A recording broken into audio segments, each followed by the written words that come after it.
ಸ್ನೇಹಿತರೆ ನಮಸ್ಕಾರ. ಒಂದ್ಸಲ ಈ ವಿಡಿಯೋನ ನೋಡ್ಕೊಂಬನ್ನಿ.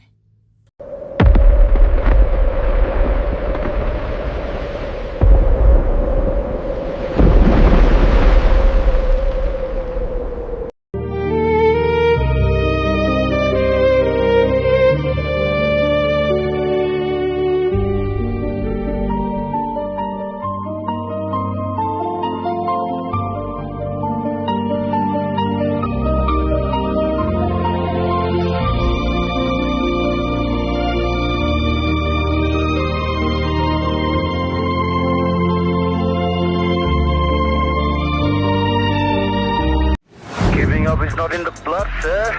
It's not in the blood. ಕೆಲವೊಂದಷ್ಟು ಜನ ಏನಾದರೂ ಸಾಧನೆ ಮಾಡೋದಕ್ಕಾಗಿ ಈ ಭೂಮಿ ಮೇಲೆ ಹುಟ್ಟಿ ಬರ್ತಾರೆ ಅಂತ ನನಗೆ ಯಾವಾಗಲೂ ಅನ್ನಿಸ್ತಾ ಇರ್ತದೆ. ಹೌದು ಸ್ನೇಹಿತರೆ, ಜಗತ್ತಿನಲ್ಲಿ ಅತ್ಯಂತ ಸಾಹಸಮಯ ಮತ್ತು ರೋಚಕ ಸಾಧನೆ ಮಾಡಿದ ಕೆಲವೇ ಜನರ ಸಾಲಿನಲ್ಲಿ ಈ ಪರ್ವತಾರೋಹಿ ನಿರ್ಮಲ್ ಪೂರ್ಜಾ ನಿಲ್ತಾನೆ.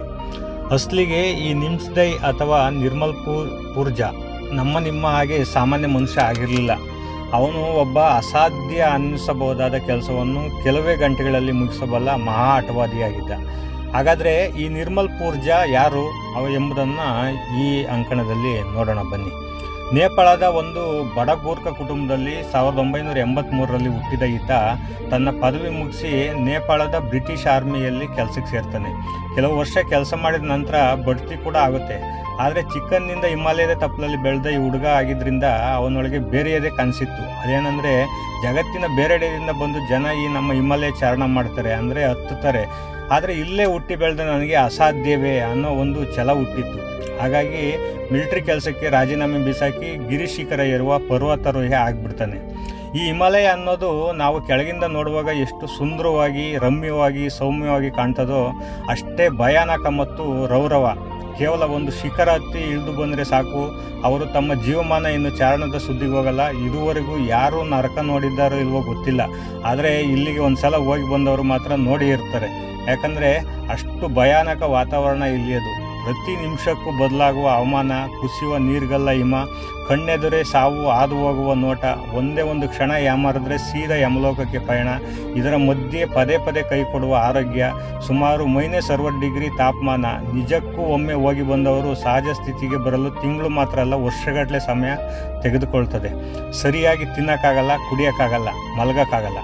ಆದರೆ ಈ ನಿರ್ಮಲ್ ಒಬ್ಬ ಅಸಾಧಾರಣ ವ್ಯಕ್ತಿ. ಯಾಕಂದರೆ ಅಸಾಧ್ಯವನ್ನು ಸಾಧ್ಯವಾಗಿಸುವಾತ ಇಡೀ ಪ್ರಪಂಚದಲ್ಲಿ ಅತ್ಯಂತ ಎತ್ತರದ ಒಟ್ಟು 14 ಶಿಖರಗಳಿವೆ.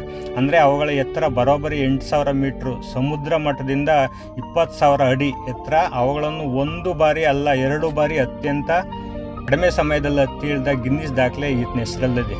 ಹಿಮಾಲಯದ ಮೌಂಟ್ ಎವರೆಸ್ಟನ್ನು ಕೆಲವೇ ಗಂಟೆಗಳಲ್ಲಿ ಏರಿದ ದಾಖಲೆಯೂ ಇವನದೇ.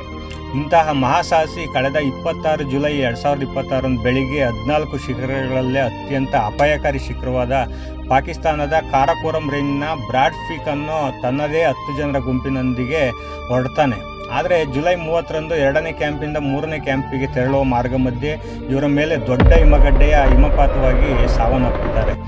ಆದರೆ ಜಗತ್ತಿನ ಚಾರಣೆಗಳು ಮತ್ತು ಪರ್ವತಾರೋಹಿಗಳಿಗೆ ಮಾರ್ಗದರ್ಶನ ಮತ್ತು ಮೋಟಿವೇಶನ್ ತುಂಬುತ್ತಿದ್ದ ಇಂತಹ ಅದ್ಭುತ ಪರ್ವತಾರೋಹಿಯನ್ನು ಕಳೆದುಕೊಂಡದ್ದು ಮಾತ್ರ ಬಹುದೊಡ್ಡ ನಷ್ಟ ಅಂತಲೇ ಹೇಳ್ಬೋದು.